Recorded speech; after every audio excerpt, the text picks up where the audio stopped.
에게 주는 신앙적 교훈이라는 제목으로 말씀을 전합니다. 코로나19가 잠시 주춤하면서 이제 다 끝나는가 싶더니 지난 황금 연휴 기간에 이태원 클럽과 주점을 다녀온 우리 많은 젊은이들을 통해서 다시 지역적 확산이 점점 이제 늘어나는 추세가 되고 있습니다. 지금도 그 숫자가 계속 늘어나고 있습니다. 많은 분들이 이번 사건을 보면서 우리 이렇게 얘기합니다. 철없는 젊은 세대, 앞뒤 구분 못하는 젊은 세대, 이런 말을 하면서 우리 젊은 세대들을 싸잡아서 비난하는 목소리가 있습니다. 물론 모든 젊은이들을 향해서 하는 얘기는 아니겠죠. 일부의 그렇게 의식이 없는 젊은이들에게 하는 얘기입니다. 그러나 이번 그 젊은이들의 이런 행동은 많은 이들로 하여금 젊은 세대에게 과연 이 나라의 미래를 맡길 수 있겠느냐, 이런 걱정과 탄식이 나오게 만들었습니다. 우리는 믿음과 구원이라는 신앙적 입장에서 과연 이 세대의 젊은이들, 우리 믿음의 젊은이들이에요. 우리 믿음의 젊은이들이 과연 사단의 영적 공격과 유혹과 미혹이 많은 이 세상의 문화 속에서 과연 내 믿음을 잘 지킬 수 있을까? 믿음을 다음 세대에게 잘 물려줄 수 있을까라는 질문을 우리도 또한 갖게 합니다. 저는 오늘 성경 본문을 통해서 우리 젊은 믿음의 세대들이 자기의 믿음을 지키고 성공적으로 우리 믿음을 후세대들에게 계승시켜 줄 수 있도록 젊은 세대들에게 주는, 성경이 주는 신앙적 교훈을 한번 같이 생각해 보고자 합니다. 첫째는 불신 결혼을 피해야 합니다. 불신 결혼. 자, 3절 말씀을 한번 같이 읽겠습니다. 시작. 내가 너희에게 하늘의 하나님 땅의 하나님이신 여호와를 가리켜 맹세하노니 내가 거주하는 이 지방 가나안 족속의 딸 중에서 내 아들을 위하여 아내를 택하지 말고. 아멘. 자, 아브라함은 종 엘리에셀의 아들 엘리에셀에게 아들 이삭을 위하여 배우자를 선택할 때 이 지방 가나안 족속의 딸 중에서 아내를 택하지 말라고 요청하고 맹세를 시킵니다. 자, 왜 아브라함은 가나안 땅에 사는 여자를 며느리 삼는 것을 그렇게 꺼려 할까요? 그건 그 지역 문화와 깊은 관계가 있습니다. 자, 중동 지도를 보면 유프라테스강, 티그리스강 저 상류에 있는 곳이 바로 메소포타미아라는 지역이죠. 자, 사실 중동의 모든 문화가요, 중동의 거의 대부분의 문화가 여기서 시작이 됐고 또 여기서 다른 지역으로 퍼져갔습니다. 이 지역의 문화 가운데 하나가 뭔지 아세요? 우상의 문화예요. 우상의 문화. 그리고 또 하나는 문란한 성적 문화. 이런 것들이 바로 이 메소포타미아에서 시작이 되어서 온 중동 지역에 퍼져나갔습니다. 문란한 성적 문화에 대해 잘 보여주는 예가 바로 우리가 잘 알고 있는 소돔과 고모라에서 주의 천사가 소돔과 고모라를 심판하러 내려갔을 때에 그 지역 사람들이 밤에 롯의 집에 몰려와서는 뭐라고 얘기했습니까? 그 사람들을 내놓으라 하면서 우리가 그들과 상관하겠다고 말하잖아요. 이것이 바로 그 시대의 문란한 성문화를 보여주는 대표적인 케이스입니다. 그런데 가나안 지역은 상대적으로 다른 지역에 비해서 그 타락의 정도가 굉장히 심한 지역이 이 가나안 지역입니다. 가나안 지역이에요. 그렇기 때문에 아브라함으로서는 아들 이삭의 배필을 고를 때 고민이 될 수밖에 없는 겁니다. 지금 아브라함이 원하는 것은 아들 이삭에게 절대로 불신 결혼을 안 시키겠다는 거예요. 아브라함이 불신 결혼을 왜 반대할까요? 그것은 믿음의 계보, 약속의 계보를 이어나가야 하기 때문입니다. 자, 성경에서 하나님 말씀, 약속 이런 거 따지지 않고 자기 자식을 불신 결혼을 시켰던 대표적인 사람이 열왕기서에 나오는 북이스라엘의 6대 왕인 오므리 왕입니다. 오므리 왕. 오므리 왕은 최초로 자기 아들을 국제 결혼시킨 상당히 시대를 앞서가는 그런 왕이었죠. 그 시대에 국제 결혼을 시킨다는 거 감히 상상을 했겠습니까? 자, 아들 아합이 성격이 굉장히 소심하고 우유부단한 성격을 가지고 있었어요. 그러다 보니까 그래가지고는 왕 꼴이 안 되겠다는 거죠. 이래가지고 얘가 왕이 될 수 있을까? 이런 생각을 하다 보니까 좀 더 강력하게 아합을 보필할 수 있는 그런 아내를 찾아야 되겠다. 그래서 찾은 사람이 누구예요? 이세벨이에요. 데리고 오지 말아야 했었던 시돈의 공주인 이세벨을 며느리로 데려왔습니다. 자, 그런데 이세벨이 자기 혼자 자기 몸 하나만 오면 좋은데 자기 혼자 오는 것이 아니라 그 나라에서 섬기고 있는 바알과 아세라라는 이 우상을 같이 수입해서 데려오다 보니까 아들 잘 되라고 데리고 온 며느리가 결국은 그 아들을 또 그 나라를 바알 우상으로 물들게 만드는 불명예의 주인공이 되고 말았습니다. 여러분, 여러분의 자녀들을 불신 결혼을 시키면 안 되는 이유가 바로 여기 있습니다. 그나마 믿음도 별로 없는데 믿지 않는 남편, 믿지 않는 아내를 만나면 그나마 있는 믿음도 다 팔아먹게 됩니다. 그런데 오늘 젊은 세대는 어떤 생각을 가지고 있는지 아세요? 믿음의 계승보다 뭘 중요하게 여기는지 아세요? 내 마음에 드는 사람, 내 이상형, 이게 배우자의 조건이에요. 내 이상형이고 내 마음에 맞아야 그 사람이 내 배우자가 될 수 있다고 생각을 해요. 그러니까 얼굴도 중요하고 모든 게 가문도 중요하고 재력도 중요하죠. 여러분, 내가 내 자녀의 배우자를 찾을 때 얼굴도 중요하고 내 이상형도 중요하지만 믿음의 배우자는요, 믿음의 배우자의 조건은 이상형이 아니라 이 사람의 믿음이 있느냐 없느냐, 이것이 가장 기본적이고 가장 중요한 조건입니다. 뭐 결혼해서 내가 믿게 하면 되지 뭐, 이렇게 생각하는 젊은이들이 의외로 많습니다. 그러나 그럴 수 있다면 얼마나 좋은 일이겠습니까? 여러분, 큐티인 간증을 한번 보세요. 그 사람들이 어떤 간증을 하는지. 나도 그럴 거라고 생각하고 불신 결혼을 했는데 그 결론이 뭐예요? 결국 내 신앙까지 팔아먹게 되었다는 거죠. 내 믿음까지 잃어버리게 되었다는 거. 그렇게 후회들을 합니다. 성경도 그래서 굳이 불신 결혼을 반대하고 있어요. 고린도후서 6장 14절을 제가 읽어드릴게요. 같이 읽을까요? 시작. 너희는 믿지 않는 자와 멍에를 함께 매지 말라. 의와 불법이 어찌 함께하며 빛과 어둠이 어찌 사귀며. 이 말씀은 불신 결혼을 안 되는 일이라는 거예요. 절대 될 수가 없는 일이라는 겁니다. 여러분, 결혼이라는 것은 우리 인생에서 제2의 출발점이라고 볼 수 있어요. 이전에는 부모님과 함께 우리가 살았죠. 그런 인생이라면 결혼 이후에는 자기 배우자와 새로운 인생의 길을 출발하게 되는데, 이럴 때 신앙적인 문제가 가장 갈등의 요소로 작용하게 돼요. 제가 부목사로 있을 때 믿음이 참 신실했던 청년이 있었습니다. 정말 믿음이 너무너무 좋은 친구라서 저는 어떻게 생각했냐면, 이 친구는 나중에 교회의 훌륭한 장로님이 될 수 있을 거다. 그렇지 않으면 이 친구는 나중에 목사가 됐으면 좋겠다. 이런 생각을 했던 친구가 있었어요. 근데 그 친구가 결혼을 했거든요. 그 아내가 가톨릭 신자예요. 근데 지금은 둘 다 교회 안 나가요. 둘 다 교회 안 나가요. 그렇게 제가 볼 때는 이 친구는 나중에 목사 됐으면 좋겠다 생각했던 그 친구가 지금은 교회 안 나가요. 이것이 불신 결혼의 그 결론입니다. 제가 아침마다 여러분에게 보내드린 큐티를 그 친구에게 매일 보내주거든요. 여러분은 답글을 안 보내도 그 친구는 매일 저한테 댓글을 보냅니다.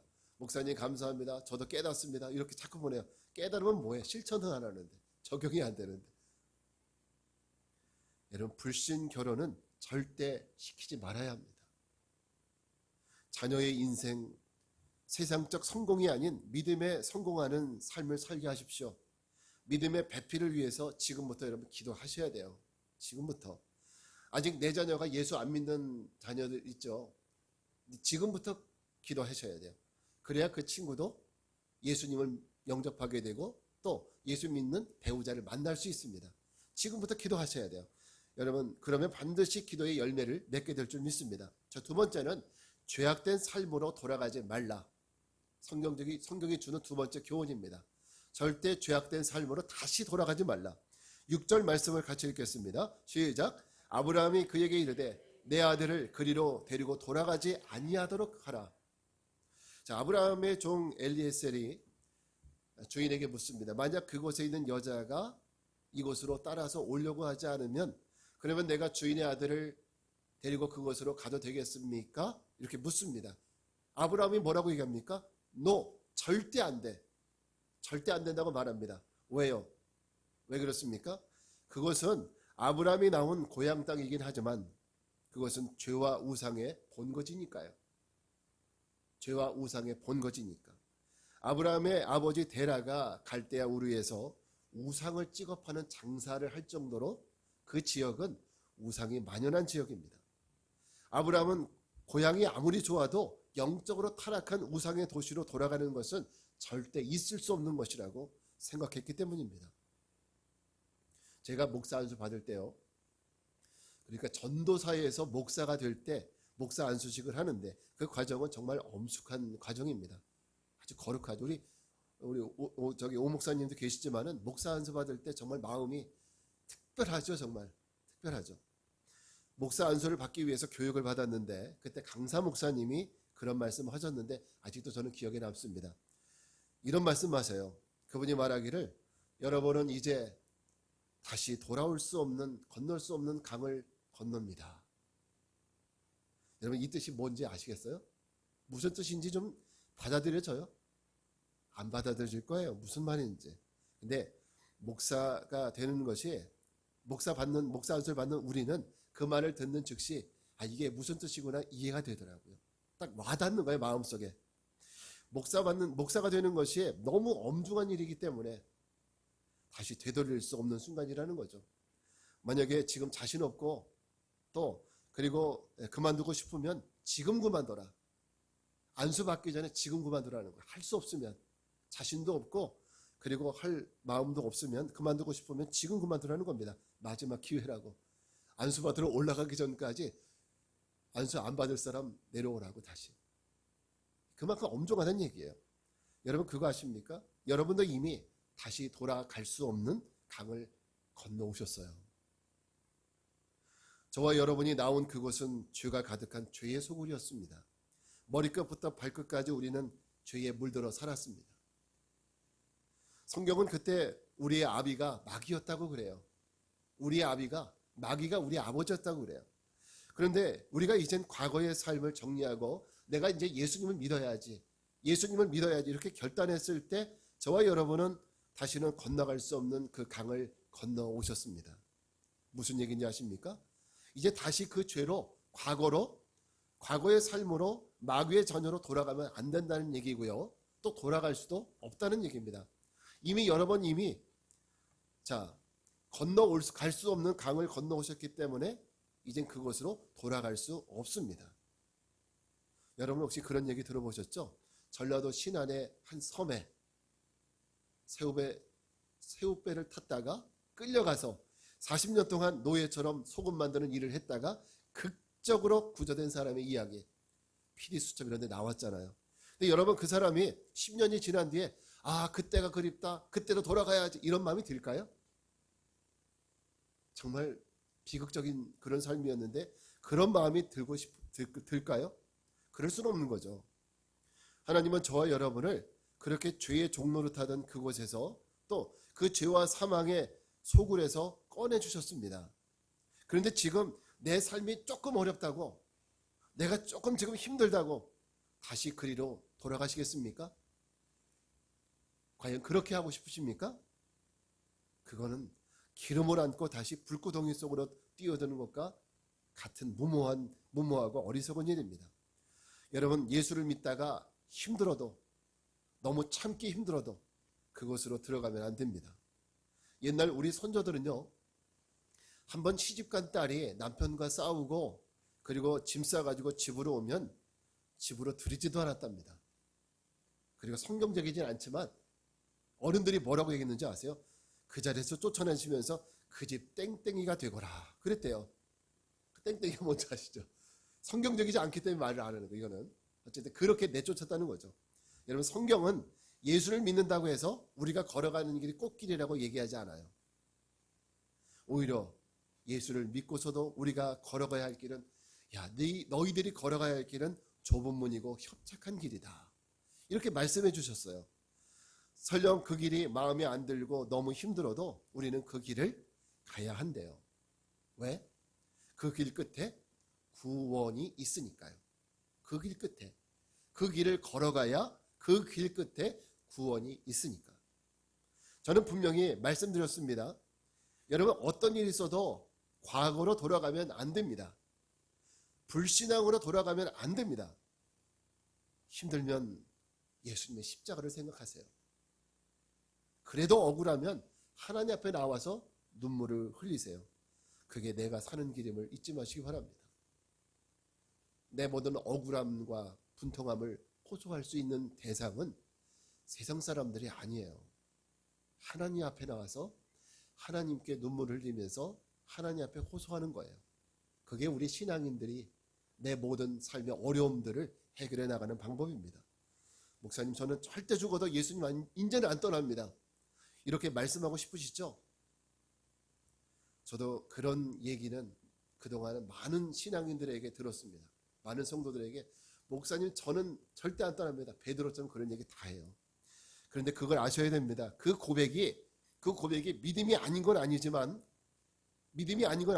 그 고백은요, 단지 그날 그 시간의 고백이에요. 그날 그 시간의 고백이, 그날 그 시간에 내 고백이지, 그 고백이 내일의 고백이 된다는 보장은 없어요. 무슨 얘기인지 아시겠어요?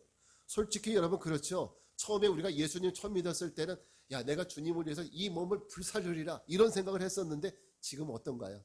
똑같아요? 네, 많이 식어졌죠. 그동안에.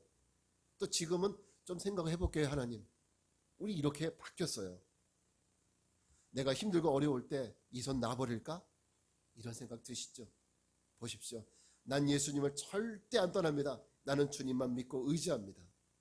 이 고백이, 오늘의 이 고백이 오늘만의 고백이 아니라 매일매일의 고백이 될 수 있게 하기 위해서 여러분, 저는 여러분에게 예배 자꾸 드리자고 하는 거예요. 주일뿐만 아니라 주중 예배, 새벽 예배 큐티합시다. 이렇게 말씀드리는 이유도 이 고백이 오늘만의 고백이 아니라 내일 또 그 모레 매일매일의 내 고백이 되게 하기 위해서 이렇게 말씀을 같이 나누자는 겁니다. 왜? 그렇게 해야 매일매일의 삶 속에서 내 고난이 해석이 될 수 있으니까. 또 매일매일 나를 위로하시는, 또 힘주시는 주님을 의지할 수 있으니까요. 그래서 제가 여러분에게 자꾸 큐티합시다. 예배합시다. 주일 예배뿐만 아니라 새벽 예배도 좀 나오세요. 우리 힘들어도 큐티 한번 해보시죠. 다음 주 마지막 주 주일 오후에는 큐티 세미나도 합니다. 이것이 그렇게 하는 이유는 여러분의 고백이 그날만의 고백이 아니라 매일의 고백이 되게 하기 위해서 그렇게 하는 겁니다. 여러분, 저를 한번 따라합시다. 나는 절대로 과거로 돌아가지 않는다. 과거는 묻지 마세요. 이제는 과거는 묻지 마세요. 이제는 여러분은 절대 돌아갈 수 없는 그 강을 건너오셨어요. 그렇기 때문에 내가 돌아올 수 없는 강을 건너왔는데 그럼에도 불구하고 자꾸 돌아가려고 하면은 하나님이 그때 뭐 할까요? 자꾸 야 이놈아 채찍질 하시겠죠? 이젠 예수를 믿는 자에게는 과거의 것, 옛 것은 다 지나갔고 이제 여러분은 새로운 피조물이 되었습니다. 여러분 더 이상 과거의 그 마귀를 아버지로 섬겼을 때처럼 이제 여러분이 마귀의 자녀 마씨가 아니라 이제 여러분 하나님의 자녀 하씨가 된 거예요.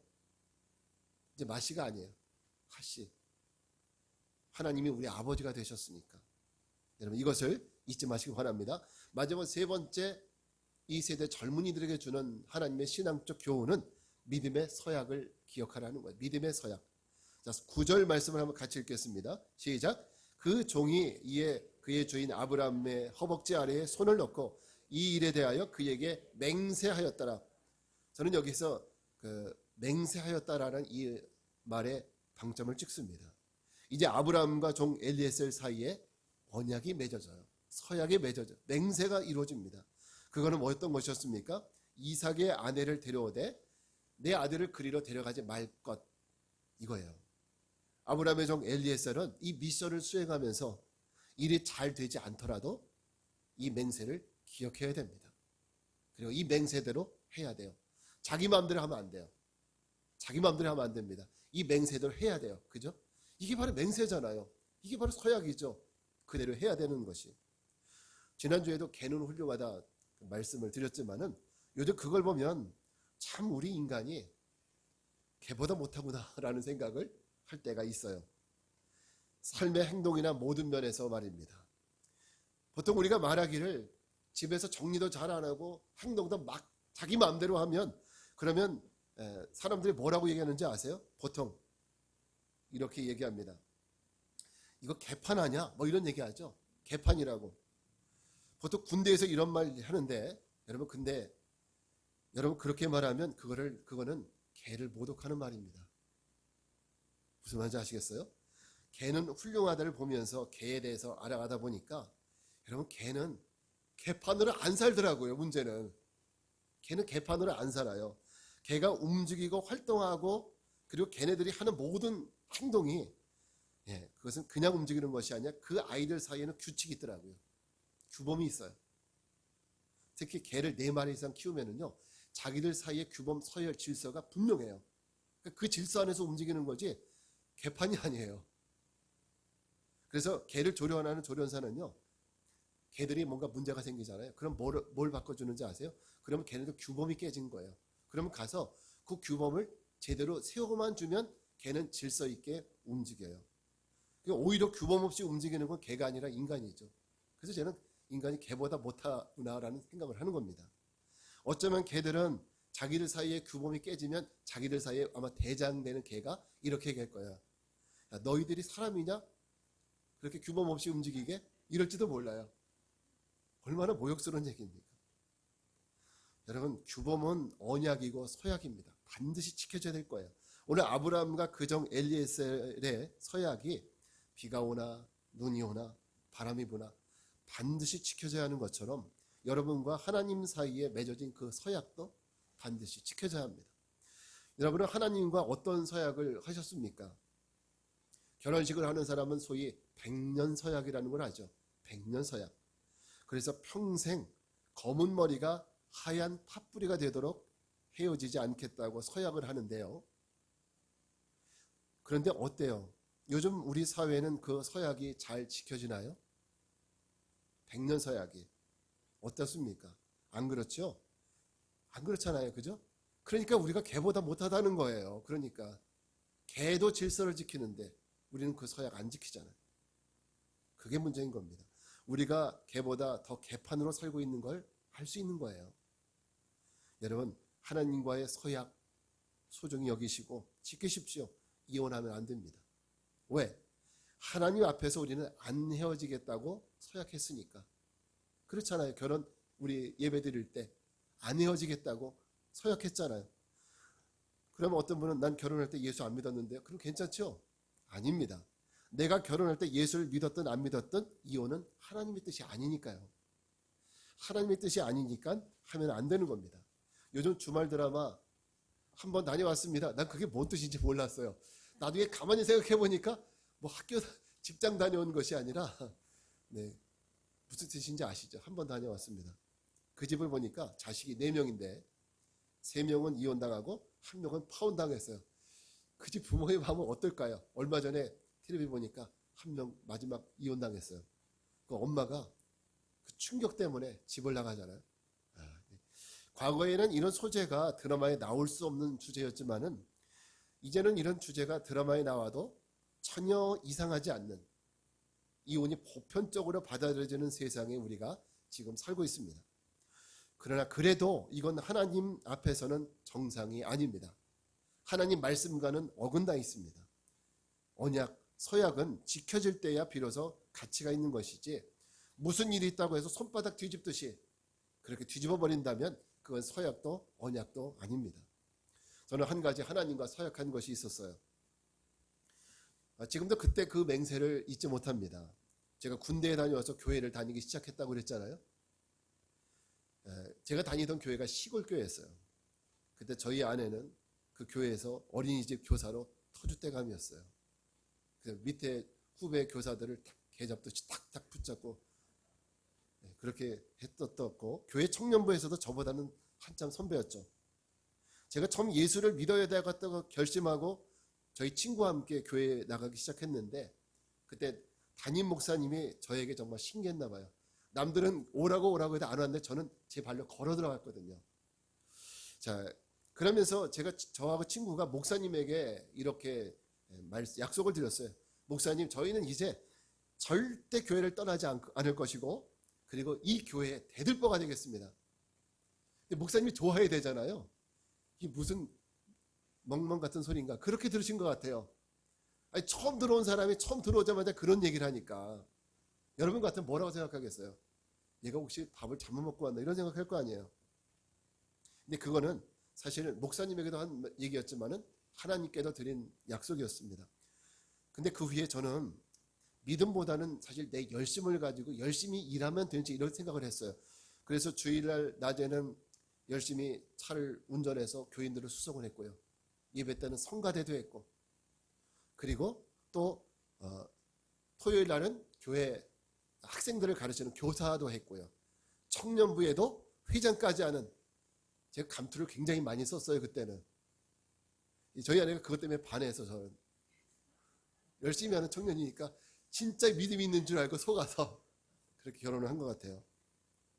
자, 근데 제가 이게 믿음이 아니라 내 열심으로 하다 보니까 중간에 많이 흔들렸던 것 같아요.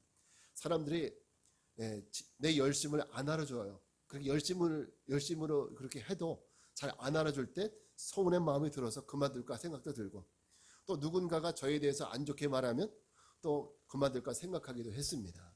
그래도 감사한 것은 지금껏 하나님께 이 서약 지키면서 지금까지 온 것은 너무나도 감사하다고 생각을 해요. 하나님 앞에 정말 마지막 날까지 이 서약을 지킬 수 있게 되기를 기도하고 있습니다. 여러분, 하나님과의 언약을 잊지 마세요. 날마다. 대부분의 성도들은 그 세례를 받을 때 하나님과 아주 소중한 언약을 합니다. 세례식이라는 것은 어떻게 보면 하나님과의 언약식 아닙니까? 내가 하나님 믿는 자녀로 앞으로 끝까지 이 믿음 가지고 살겠습니다. 이런 믿음의 서약이죠. 그래서 하나님과 성도들 앞에서 귀중한 서약을 합니다. 여러분, 그 서약을 날마다 기억하시고 소중히 여기십시오. 내가 힘들 때마다 그 서약을 떠올리십시오. 아, 그래, 내가 하나님과 우리 성도들 앞에서 이렇게 서약했지. 이 서약을 늘 잊지 마시기 바랍니다. 그래서 오늘 아브라함처럼 하나님이 범사해 주시는 복과 영혼의 복을 받아 누리는 우리 믿음의 성도들 되시기 바랍니다. 자, 설교를 마무리합니다. 젊은 세대들이 기억해야 될 성경이 주는 세 가지 교훈. 첫째, 불신결혼 절대 안 됩니다. 둘째, 힘들다고 과거로 돌아가면 안 됩니다. 세 번째는 하나님 앞에 한 맹세는 반드시 지키십시오. 그래서 믿음의 계승을 이뤄가는 믿음의 성도들, 믿음의 젊은이들 되시기를 주의 이름으로 축원합니다.